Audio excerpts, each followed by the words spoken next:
श्री गणेशाय नमः। नारद उवाच प्रणम्य शिरसा देवं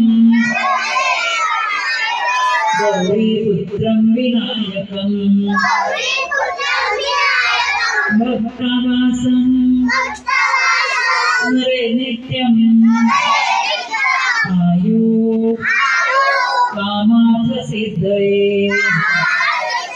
प्रथमं वक्रतुण्डं च एकदन्तं द्वितीयकं तृतीयं कृष्णपिङ्गाचं गजवस्त्रं चतुर्थकं लम्बोदरं पंचमं च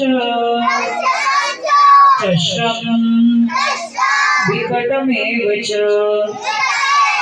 सप्तम विघ्नराजेन्द्रं शुभ्रवर्णं तथाष्टकं नवमं भालचन्द्रं च दशमं तु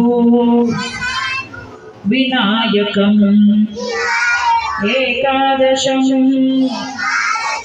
गणपतिं द्वादशं तु